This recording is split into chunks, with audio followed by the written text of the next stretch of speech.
Hi everybody, this is the Baseball Hut, the amazing, spectacular, terrific, the great one, the People's Champion, your host, the Hut. Welcome back to the Baseball Hut. Hopefully you like this video and hit that subscribe button. And of course, want to let you know that if you're not on X and you're not on Facebook, please hit the subscribe button.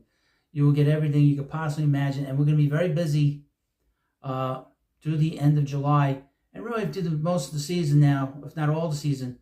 This channel's not taking a break for the All-Star break. You're going to get 3 videos up every day and plenty of content on here, so you need to stick around. You need to subscribe. We're not taking any time off here just because everybody else is taking off. I am not. I am not on vacation. I am a YouTuber primarily. I'm not a reporter. I don't want to be part of that scum in the media. Now, if you're in the media and you subscribe, keep subscribing, of course. Well, anyway, as you know, the trade deadline is coming in a few weeks. It's July 30th this year. It's Tuesday. I will have live stream that day, and probably the day before that. I'm going to be very busy here. But names are popping up in trades, and it seems that one particular name, which doesn't surprise me, has been Pete Alonso. Pete Alonso has been talked a lot about since last August, when it got out that the Mets were basically shopping him because he turned down a contract, and the Mets wanted to see what his value was. They didn't move him because there's not a lot of value there for a first baseman who's going to be 30 years old at the end of this year. He's going to be 30 years old in December. So there's not a lot of value there with him, quite frankly. You're going to get a lesser package than what the Diamondbacks got in return for Paul Goldschmidt. And all those players do not play for the Diamondbacks anymore. They all, one of the last ones got DFA'd last year. So the value for Pete Alonso is not going to be higher than that of Paul Goldschmidt. Paul Goldschmidt is a Hall of Famer. Pete is not quite there at borderline yet, but he's getting awfully close, but he's not a Hall of Famer right now in his career. He's getting there. The home runs are great. He's not quite there yet. But the Houston Astros, who were struggling for a long time, they don't have a first baseman. They had Jose Abreu, who they signed last year, but they got rid of him pretty quick. They sent him to the minors. Then they got rid of him because he was done, you know. He's played a lot of games in his career with Cuba and, of course, with the White Sox. And he basically did absolutely nothing for the Astros in the last year and a half. So they don't have a first baseman. So they called the Mets at some point over the last few weeks and asked about Pete and, of course, right-handed pitcher Luis Severino. The region from Metsmerized Online. Headline, Astros asked Mets about Pete Alonso and Luis Severino.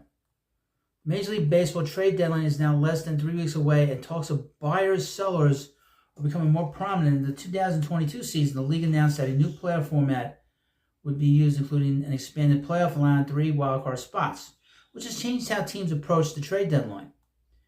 Heading into Thursday, the NL has 6 teams within reach of the final wildcard, and the American League has 2 teams within reach. One of those teams is the Houston Astros, who are currently 2.5 games back from the Red Sox for the final wildcard spot in the American League.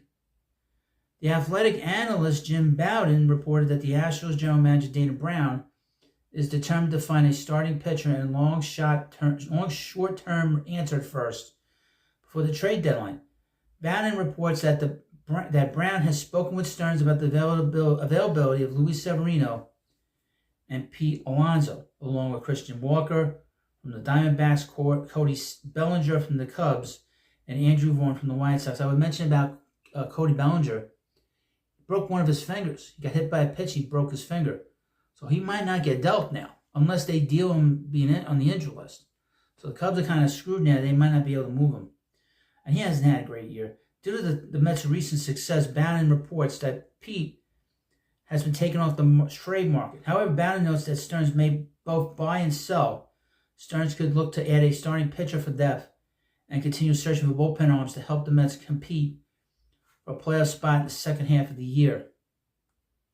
So as you know, the Mets, they swept the Nationals on Thursday, and they still have 3 games left now before the trade deadline, not before the trade deadline, before the All-Star break. And the Mets have been playing really well for the last month and a half. They've been one of the best teams in baseball since June 2nd, 3rd, whatever it is.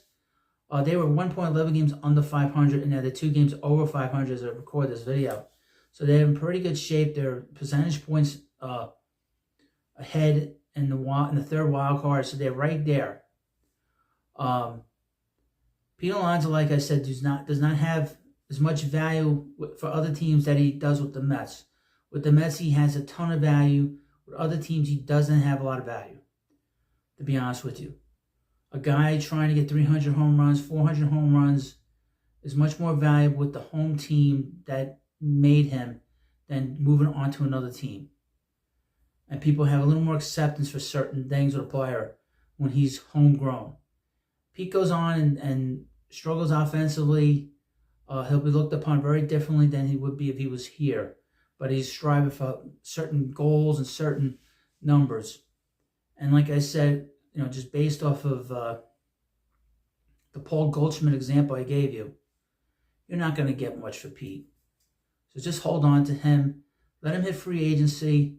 He's having the first half of this year wasn't great, but I would point out that he has 17 home runs, 18 home runs, and 49 RBIs. It's not going to take much for him to get 40 home runs for the season and over 100 RBIs for the year. He'll have 67 games to really pick up the pace in the second half of this year to put himself in a situation where he will make some money. But this has been a very intriguing situation with the Mets. The Astros will have to look somewhere else. The Mets are in this race. They're not going to, if they trade Pete while in the middle of this race, they will completely blow up this clubhouse and completely blow up the fan base. And I don't think David Stearns will do that with this particular team. He did that with the Brewers. He turned out to be right because that's a different situation. The Mets had the money. But let me know what you think about this video. And, of course, please subscribe to the Baseball Hut, especially if you're not on X and on Facebook. This is the best place to get stuff on the Mets.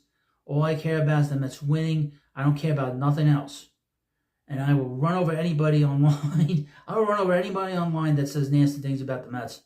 Either be Frank Fleming, Sal Licata, or any of these anti-Met fans. That's for damn sure. So thank you for watching. Hit the subscribe button, and I'll see you later.